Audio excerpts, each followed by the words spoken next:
Hay megalitos en el mundo que no encajan con ninguna explicación aceptada. Estructuras tan antiguas, tan precisas y tan desafiantes, que algunos prefieren ignorarlas antes que admitir lo evidente. No son simples piedras acomodadas por culturas remotas. Son obras que parecen responder a un conocimiento distinto, ajeno, inesperado. Cuando observas cortes perfectos, bloques inmensos y orientaciones matemáticas imposibles, surge la misma pregunta. ¿De verdad esto fue hecho por humanos? ¿O estamos viendo rastros de maestros de otro mundo? Hoy exploraremos las estructuras antiguas más ocultas del planeta. Construcciones ancestrales tan colosales que la ciencia no quiere reconocer, porque podría cambiarlo todo. Bienvenidos.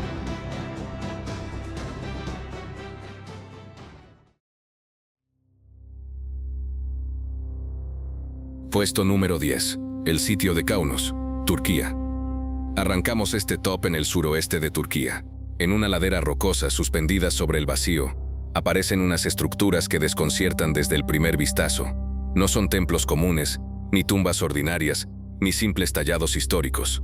Kaunos muestra algo diferente, algo que parece superar las herramientas y técnicas conocidas de la época. Las llamadas tumbas rupestres parecen haber sido excavadas con una precisión que resulta difícil de explicar. Las columnas están proporcionadas, los ángulos son limpios, las superficies internas muestran trazos rectos que no deberían existir en un entorno sin hierro avanzado. La roca es dura, resistente, dificultosa, y aún así fue moldeada como si fuese material suave. La explicación tradicional afirma que estas cavidades fueron talladas con martillos, cinceles de bronce y un trabajo humano intenso. Pero cuando uno observa las líneas internas, los espacios perfectamente rectangulares y la regularidad en cada pared, la teoría comienza a perder fuerza. No hay marcas caóticas, no hay señales de desgaste irregular, todo luce demasiado uniforme. El acceso a algunas cámaras es otro problema. Están situadas a alturas considerables, en zonas donde apenas existe espacio para que una persona se sostenga. Para tallar en esos lugares habría sido necesario montar andamios complejos, sistemas de sujeción o plataformas de trabajo que deberían haber dejado rastros claros. Nada de eso aparece. Es como si la roca hubiera sido intervenida desde dentro o desde un punto externo imposible para trabajadores humanos comunes. Otro aspecto intrigante es la profundidad de algunos recintos.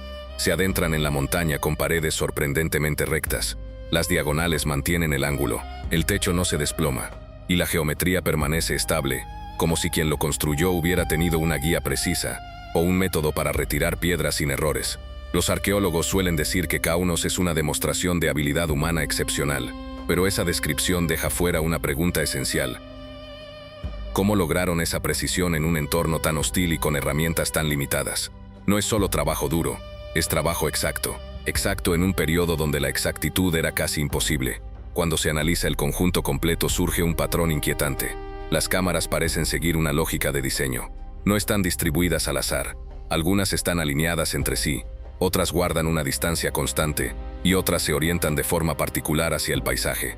Esta consistencia sugiere planificación avanzada, un diseño previo que debió existir antes de tallar la primera superficie. Hay investigadores independientes que plantean una hipótesis arriesgada. Proponen que estas cavidades no fueron talladas como tumbas, sino como parte de un sistema mayor. Un sistema que podría haber funcionado como un complejo acústico, un observatorio, o incluso una estructura técnica perdida. Y aunque estas ideas no están aceptadas por la academia, existe un hecho innegable. Kaunos no encaja del todo en el marco histórico que se le atribuye. El sitio parece más antiguo de lo que se admite, más preciso de lo que la tecnología local permitía, y más ambicioso de lo que una comunidad pequeña habría podido ejecutar sin ayuda, sin instrucciones o sin un conocimiento que hoy no reconocemos. Kaunos no solo es una obra tallada en la roca, es una anomalía cuidadosamente escondida en una montaña, un recordatorio de que hay estructuras antiguas que podrían revelar un origen distinto, un origen que la historia oficial aún no quiere enfrentar. Puesto número 9. Monolito de Sayhuite, Perú. Ahora nos dirigimos a la meseta andina. En ese lugar, descansa un bloque de piedra que desconcierta incluso a quienes conocen bien la ingeniería inca. Sayhuite no es un monolito decorativo. Es una pieza tallada con tantos detalles, tantos niveles, tantos canales, que resulta difícil describirla sin compararla con un modelo técnico. Un dispositivo esculpido en roca maciza. La estructura principal muestra más de 200 formas talladas. Hay plataformas, depresiones, túneles y canales que conectan unas con otras. Todo integrado en un mismo bloque. Todo siguiendo un patrón que no parece improvisado. Las líneas son limpias, los cortes son consistentes, y los niveles se interconectan como si cumplieran una función específica. La teoría oficial sostiene que se trata de un modelo hidráulico, un prototipo para estudiar el flujo del agua en sistemas de irrigación. Pero esa explicación deja varios vacíos. Primero, la complejidad del diseño supera con creces lo necesario para un simple experimento agrícola. Segundo, algunos canales no tienen salida funcional. No conducen a ningún punto práctico. Y tercero, las formas representan montañas, terrazas y estructuras que no corresponden a un solo sistema hídrico, sino a varios. Es como si Sayhuite fuera un mapa tridimensional. No un mapa territorial, sino un mapa conceptual. Una representación abstracta de conocimientos que no se limitan al manejo del agua. Hay zonas del monolito donde la piedra parece haber sido trabajada con un método más avanzado que el resto. Superficies suavizadas, bordes redondeados, curvas que difícilmente se logran con herramientas básicas de piedra o bronce. Nadie ha explicado con precisión cómo se obtuvieron esos acabados. No hay evidencia de herramientas capaces de producir ese nivel de detalle. Y las marcas visibles no coinciden con golpes repetidos. Parecen más bien el resultado de desgaste controlado o de una técnica que no conocemos. Además, el monolito parece haber sido parte de una estructura mayor. Hay fragmentos cercanos, piezas rotas y restos que sugieren que Sayhuite era solo un componente. Si es así, ¿qué representaba el conjunto completo? ¿Un sistema de conocimiento, un modelo ritual o un mecanismo simbólico heredado de una tradición anterior? Algunos arqueólogos alternativos señalan un detalle importante. Varias de las formas talladas no pertenecen a la geografía local. Indican lugares que no están cerca. Zonas que los constructores no tendrían razón para incluir si solo se tratara de un proyecto hidráulico. Este detalle refuerza la idea de que Sayhuite representa algo más amplio, algo que se transmitía sin explicarse directamente. Quizá porque el conocimiento original venía de muy atrás. También está el desgaste desigual. Algunas figuras están erosionadas, otras permanecen casi intactas. Esta diferencia sugiere niveles de antigüedad distintos o modificaciones posteriores realizadas sobre una base más antigua. La ciencia prefiere mantener una postura cautelosa.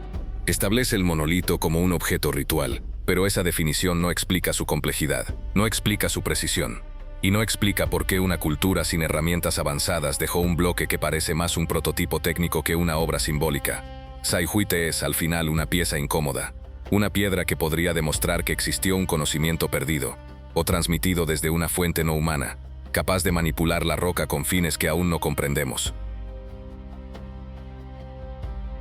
Puesto número 8. Santuario megalítico de Antequera, España.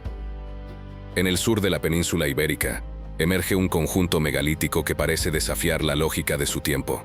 Antequera no es solo un santuario antiguo, es una estructura que obliga a reconsiderar la ingeniería prehistórica y el origen del conocimiento que permitió levantarla. 3 monumentos forman el conjunto principal, pero uno destaca sobre los demás. Una cámara interna, de enormes dimensiones, construida con bloques que alcanzan pesos descomunales. Piedras que, según la versión oficial, fueron movidas por comunidades agrícolas sin acceso a herramientas avanzadas. La pregunta es simple: ¿cómo lo hicieron? Los megalitos se alinean con una precisión sorprendente, no hacia el solsticio como ocurre en otros lugares, sino hacia accidentes geográficos concretos, puntos específicos del horizonte y elementos naturales que parecen haber tenido un significado profundo. Esto sugiere una planificación minuciosa, una intención clara, una relación con el entorno que va más allá de lo ceremonial. El interior del santuario genera aún más preguntas. La cámara está compuesta por bloques tan grandes que, para moverlos, sería necesario un equipo técnico especializado incluso hoy. No hay rampas documentadas, no hay restos de infraestructura, y no hay evidencia directa de cómo los constructores levantaron techos tan pesados sin maquinaria. Las superficies internas no muestran improvisación. Las paredes mantienen un ángulo constante. La altura se sostiene de forma estable, y la disposición de los bloques crea una sensación de equilibrio que parece calculada. No responde a ensayo y error, responde a conocimiento. Otro aspecto desconcertante es la orientación hacia la Peña de los Enamorados, una formación rocosa natural, con la silueta de un rostro humano mirando al cielo. El santuario dirige su eje principal hacia esa figura, no hacia estrellas, ni hacia eventos astronómicos, sino hacia un punto visible y simbólico. ¿Casualidad? ¿O parte de un sistema mayor que aún no comprendemos? La arqueología tradicional afirma que estas orientaciones tienen un valor ritual, pero esa explicación deja sin resolver la parte más importante, la capacidad técnica necesaria para mover y colocar bloques tan enormes. La explicación ritual no mueve piedras, no corta la roca, no nivela el terreno con precisión milimétrica. Algunos investigadores alternativos plantean una hipótesis diferente. Sugieren que Antequera funcionó como un centro de conocimiento antiguo, un punto de referencia para navegadores terrestres o un marcador energético relacionado con fenómenos naturales que todavía no entendemos. Otros van más lejos y proponen que la estructura podría haber sido diseñada siguiendo instrucciones transmitidas por una inteligencia externa o por una cultura desaparecida que dominaba técnicas olvidadas. Nada de esto se ha demostrado, pero también es cierto que la explicación oficial sigue incompleta. Lo que sí puede afirmarse es lo siguiente: las sociedades que ocuparon la región no tenían los medios para construir algo de esta escala, sin un conocimiento que no aparece en su registro tecnológico. Antequera es una anomalía, un santuario que no encaja en su época, un megalito que parece responder a una ingeniería más antigua o más avanzada, que la historia no ha reconocido. Una pieza clave en este recorrido, que sugiere que hubo manos, ideas o presencias que no pertenecían del todo al mundo conocido. Puesto número 7. Las ruinas de Lixus, Marruecos. Lixus es un antiguo asentamiento costero, situado a unos 3 kilómetros al norte de la ciudad de Larache, al noroeste de Marruecos. Este sitio es conocido por su importancia histórica, pero lo que pocos mencionan es la parte del complejo que permanece enterrada, restringida o poco estudiada, la zona que aquí llamamos Lixus oculta. A simple vista, el lugar parece un conjunto de ruinas comunes, restos de muros, columnas fragmentadas, caminos antiguos, pero bajo esa superficie existe una red de estructuras masivas, plataformas cubiertas y bases ciclópeas que indican un nivel de planificación muy superior al que se reconoce oficialmente. Los arqueólogos aceptan que el sitio tuvo varias fases de construcción. Sin embargo, las capas más antiguas no encajan con las estructuras visibles, no coinciden en técnica, no coinciden en estilo, y lo más inquietante, no coinciden en propósito. En las zonas restringidas se observan bloques enormes, bloques que parecen haber sido cortados con una precisión anómala para su época. Las uniones son rectas, las esquinas están definidas, y algunas superficies muestran señales de desgaste uniforme, como si hubieran sido trabajadas con una herramienta capaz de generar presión constante. No existe un registro de una cultura local que poseyera semejante capacidad. El patrón del diseño también es extraño. Varias plataformas parecen haber sido niveladas siguiendo un sistema geométrico avanzado. Sus dimensiones se repiten con una regularidad que sugiere la existencia de un plano previo o de un conocimiento arquitectónico no documentado. No es el tipo de construcción que surge de una evolución lenta. Es una obra que parece arrancar desde un nivel técnico elevado sin transición. Los restos más profundos añaden una capa adicional de misterio. Existen túneles cegados, puertas bloqueadas y cámaras que no han sido excavadas por falta de permisos o por razones que nunca se explican de forma clara. Algunas exploraciones preliminares mencionan presencia de recintos grandes, demasiado grandes para ser simples almacenes o espacios ceremoniales. Los investigadores independientes señalan un detalle crítico. Parte del complejo parece haber sido diseñado para soportar peso extremo. Eso no es común en estructuras rituales. Es común en estructuras técnicas. Construcciones pensadas para maquinaria, sistemas o componentes que debían permanecer estables bajo condiciones muy específicas. Y aquí surge la hipótesis más polémica. Lixus oculta podría ser el vestigio de una estructura que no era religiosa, ni residencial, ni defensiva, sino algo diferente. Algo que funcionaba, tal vez un centro de medición, tal vez una plataforma energética basada en fenómenos naturales, o según algunos un punto de contacto cultural con un conocimiento externo a la región. La falta de excavación profunda alimenta aún más el enigma. No hablamos de un sitio perdido en la selva, hablamos de un complejo importante con acceso, con historia y con un potencial arqueológico enorme, pero sus zonas clave permanecen sin estudiar, sin justificar, sin respuesta. ¿Por qué? Temor a lo que pueda encontrarse, o simple reconocimiento de que ciertos descubrimientos podrían alterar demasiados pilares de la historia oficial. Por eso Lixus oculta cierra este conteo, porque resume el espíritu de estas estructuras colosales, megalitos enigmáticos y gigantes de piedra que podrían señalar un origen no humano. Un lugar donde la ingeniería antigua alcanza un nivel inesperado, y donde las preguntas superan por mucho a las explicaciones aceptadas. Puesto número 6. Las plataformas ciclópeas de Arcaim. Rusia. En una región remota de Rusia, donde el viento arrastra polvo antiguo, se esconde un conjunto de estructuras que desconcierta incluso a los más escépticos. Arkaim es conocida por su trazado circular, pero lo que pocos mencionan son las plataformas ciclópeas que reposan alrededor del sitio. Bloques enormes, bases alineadas y estructuras que no encajan con el desarrollo técnico que se le atribuye a esa cultura. Arkaim suele describirse como un asentamiento fortificado, una ciudad planificada con sorprendente precisión. Pero las plataformas de piedra cuentan otra historia. Están formadas por bloques de gran tamaño, algunos demasiado pesados para ser movidos con técnicas primitivas. No hay rampas claras, no hay marcas de arrastre, y no existe una explicación convincente para justificar cómo llegaron a su posición final. Lo más extraño es el patrón. Las plataformas no están distribuidas de manera aleatoria. Forman líneas, ejes y radios que coinciden con puntos astronómicos importantes. Es como si los constructores hubieran diseñado un sistema de medición, un mecanismo terrestre o una estructura capaz de registrar el movimiento del cielo. La arqueología convencional sugiere que estas plataformas fueron bases para viviendas o áreas de trabajo. Pero la geometría del conjunto contradice esa idea. Las dimensiones son demasiado grandes, las proporciones son demasiado exactas, y la alineación parece responder a cálculos que requieren conocimientos avanzados en astronomía y geometría. Otro punto inquietante surge al analizar el tipo de piedra.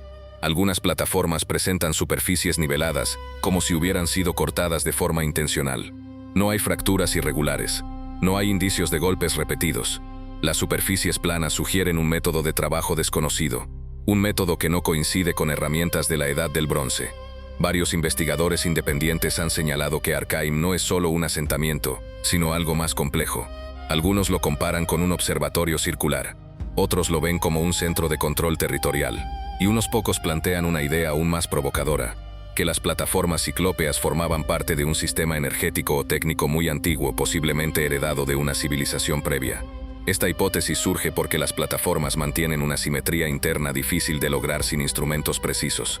Cada sección parece responder a un diseño común.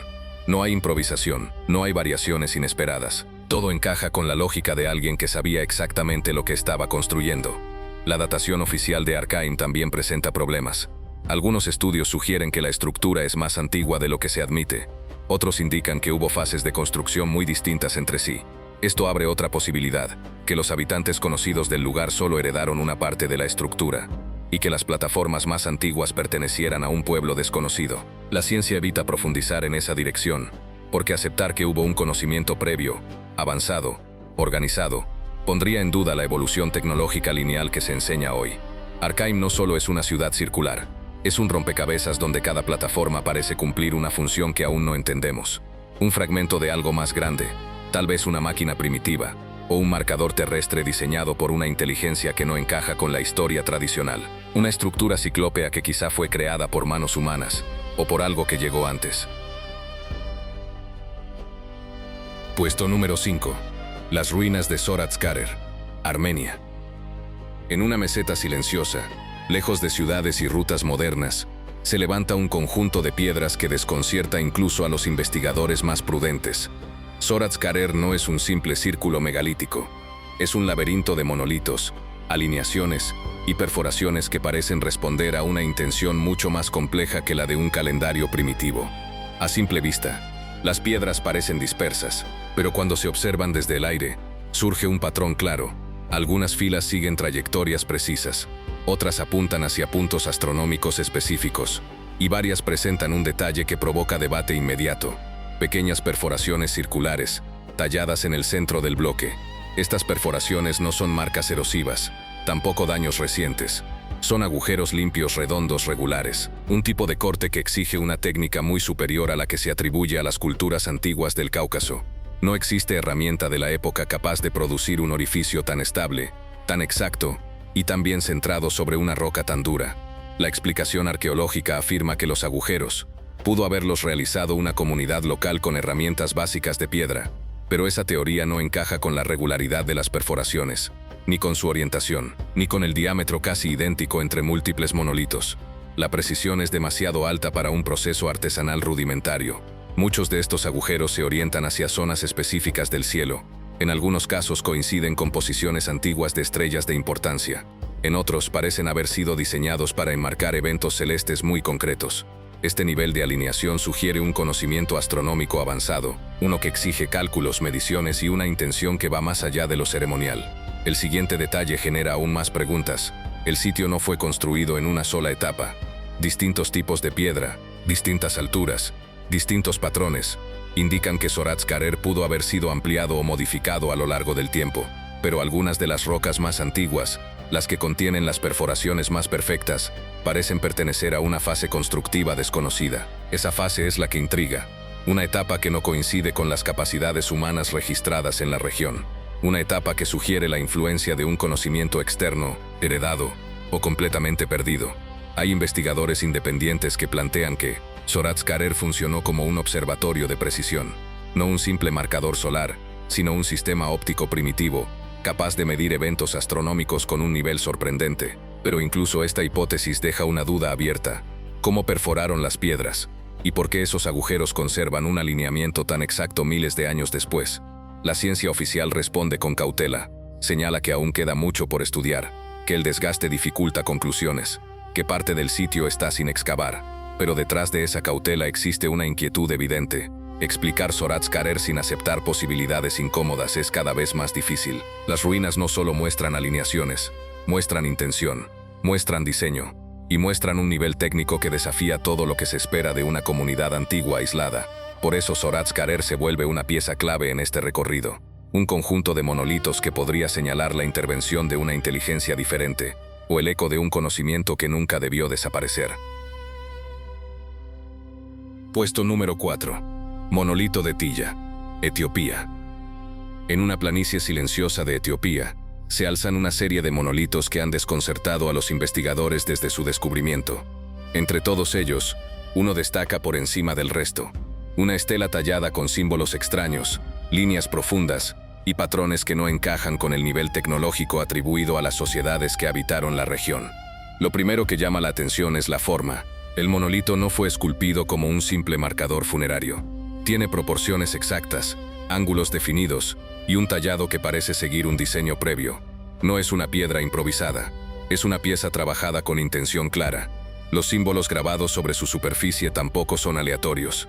Hay figuras geométricas, formas que recuerdan herramientas y patrones que podrían interpretarse como mapas o secuencias técnicas. El problema es que ninguno coincide con los sistemas de escritura o iconografía locales conocidos. No representan animales, no representan escenas rituales, no describen historias, parecen más bien indicaciones, claves o partes de un conjunto mayor. La arqueología oficial afirma que estas estelas fueron talladas con herramientas básicas y que los símbolos son motivos decorativos o funerarios, pero esa explicación deja de lado un detalle crucial: la profundidad del tallado. Las líneas no son superficiales, no corresponden a un cincel simple, requieren una fuerza constante, un golpe controlado, o una herramienta con la capacidad de penetrar roca dura sin perder la forma. Además, la distribución de los símbolos sugiere una lógica interna. No están colocados al azar, conservan distancias similares, mantienen un orden vertical preciso, y algunos se repiten en otros monolitos de la zona, aunque nunca de forma idéntica, como si fueran variaciones de un mismo sistema o fragmentos de un lenguaje olvidado. Otro detalle desconcertante es la alineación con otros monolitos. Aunque muchos están inclinados por erosión, su posición original parece haber seguido un patrón orientado hacia ciertos puntos del horizonte. Los investigadores han propuesto que podrían marcar rutas antiguas, pero la precisión de la alineación hace pensar en algo más complejo, quizá relacionado con observaciones astronómicas o con un sistema territorial desconocido. La ausencia de restos que expliquen la técnica de tallado aumenta el misterio. No se han encontrado herramientas adecuadas, no se han hallado talleres líticos que muestren el proceso de fabricación, y no aparece evidencia de que la cultura local haya replicado ese estilo en objetos más pequeños o manejables. Es como si la técnica hubiera surgido, se hubiera aplicado solo en estos monolitos, y luego hubiera desaparecido sin dejar rastro. Algunos investigadores alternativos plantean que el monolito de Tilla podría ser parte de un código antiguo, no un código ritual, sino un código técnico. Una especie de manual fragmentado grabado en piedra para preservar información que no debía perderse. Y esta hipótesis se vuelve más intrigante cuando se comparan los símbolos con marcas de otras culturas antiguas muy alejadas geográficamente. Aparecen formas similares, aparecen patrones que se repiten, aparecen coincidencias difíciles de ignorar. ¿Por qué una cultura con herramientas simples dejaría una estela tan elaborada? ¿Por qué invertir tanto esfuerzo en símbolos que no representan escenas cotidianas? Y sobre todo, ¿por qué este estilo no aparece de nuevo en generaciones posteriores? El monolito de Tilla se convierte así en una anomalía, una pieza que parece contener un conocimiento que no corresponde con su contexto, una estela que sugiere la presencia de una tradición más profunda, quizá transmitida desde una fuente antigua, o desde una inteligencia que no formaba parte del mundo humano conocido. Puesto número 3. Ollantaytambo, Perú. Nuevamente viajamos a la meseta andina, donde encontramos a una de las construcciones antiguas más impactantes del mundo, Ollantaytambo. Este megalito no impresiona solo por su tamaño, impresiona por lo que implica. Cada bloque parece desafiar la capacidad humana de su época, y ese es el verdadero problema. Los muros principales están formados por piedras enormes, no son simples rocas cortadas, tienen superficies planas, bordes definidos, uniones exactas al punto de que parecen piezas fabricadas, no talladas. Y aquí surge la primera duda: ¿cómo lograron ese nivel de precisión sin herramientas metálicas avanzadas? La segunda duda es aún mayor. Las canteras están lejos del sitio, al otro lado del valle. Para mover esos bloques habría que bajar la piedra, cruzar el río, subir una montaña y dejarla en su posición final sin fracturas. La versión oficial habla de sogas, fuerza humana y organización, pero cuando se calculan pesos, pendientes y distancias, la explicación se vuelve insuficiente. Hay bloques que superan las 50 toneladas. Mover una sola pieza sería ya un desafío extremo. Ollantaytambo tiene varias, alineadas, elevadas y colocadas con una precisión que no coincide con técnicas primitivas. Al examinar las superficies ocurre algo más extraño. Algunas zonas parecen pulidas, otras parecen moldeadas, como si la piedra hubiera sido trabajada cuando aún estaba blanda o sometida a un proceso desconocido para facilitar la forma final. No existe registro andino que explique esta técnica. No existe herramienta atribuida a esa época capaz de producir estos acabados. Otro detalle inquietante aparece al observar la distribución de los muros. No solo son defensivos, algunos están alineados con eventos solares específicos. El patrón es claro, pero la intención no lo es. ¿Era una fortaleza? ¿Un observatorio? ¿O una estructura con un propósito que aún no comprendemos? Los arqueólogos aceptan que la ingeniería del lugar es excepcional, pero rara vez se profundiza en lo más incómodo. La tecnología requerida para levantar esta obra no coincide con el nivel de desarrollo atribuido a sus constructores. Ese vacío genera más preguntas que respuestas. Por eso muchos investigadores independientes proponen otra posibilidad. No afirman la intervención directa de seres externos. No lo presentan como mito ni como fantasía. Solo señalan algo evidente. El diseño de Ollantaytambo parece responder a un conocimiento que surgió de forma repentina, como si hubiera sido entregado, transmitido, compartido desde una fuente que no aparece en la historia oficial.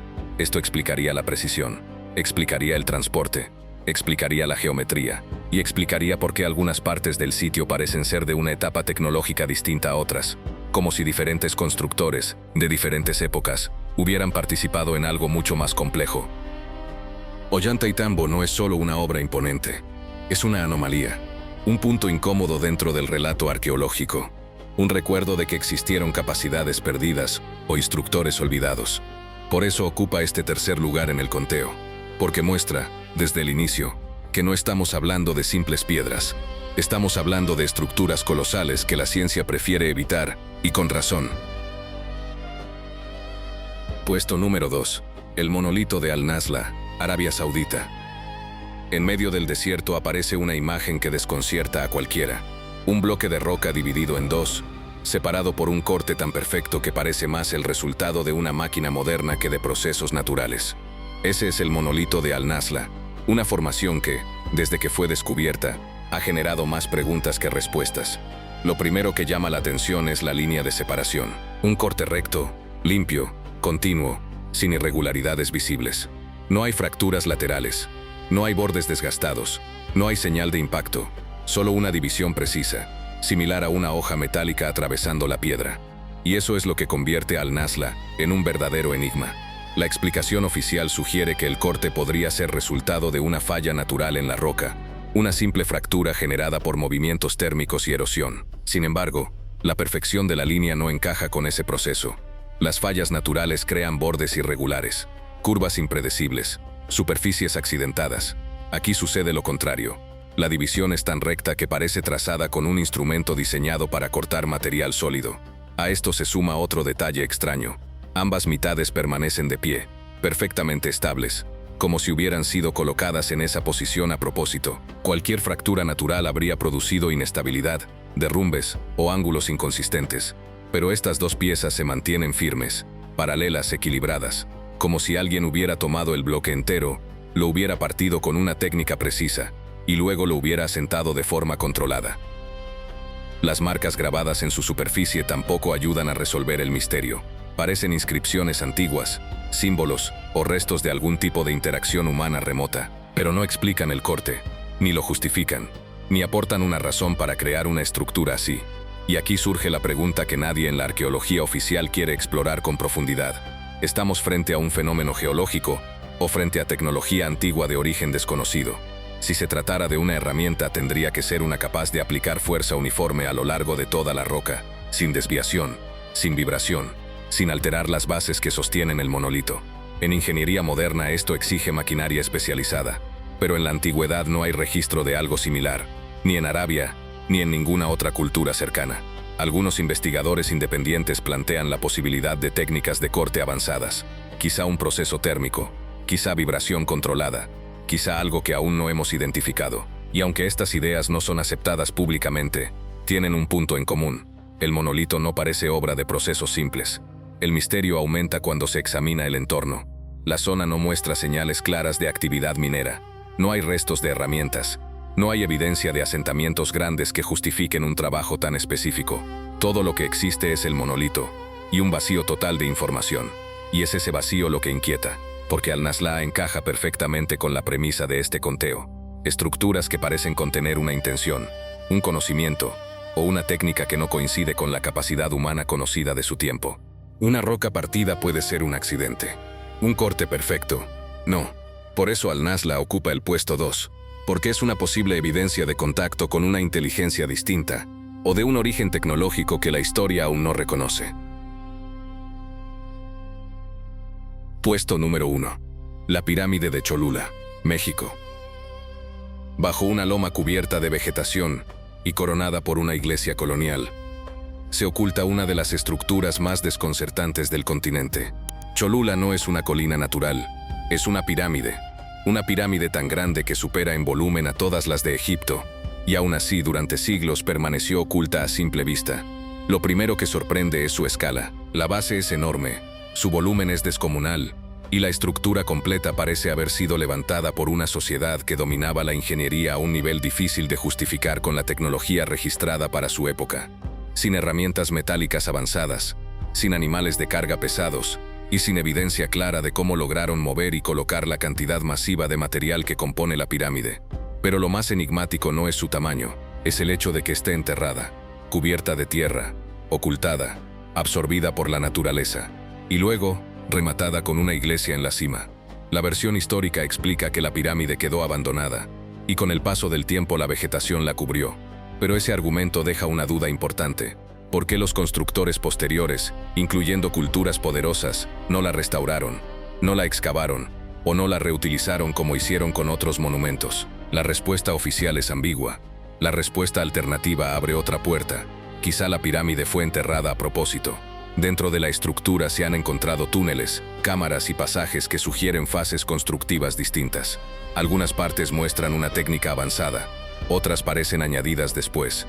No existe una explicación clara de por qué una obra tan monumental habría sido cubierta, transformada y finalmente escondida bajo una nueva identidad religiosa. Las bases de piedra y adobe están dispuestas con una precisión notable.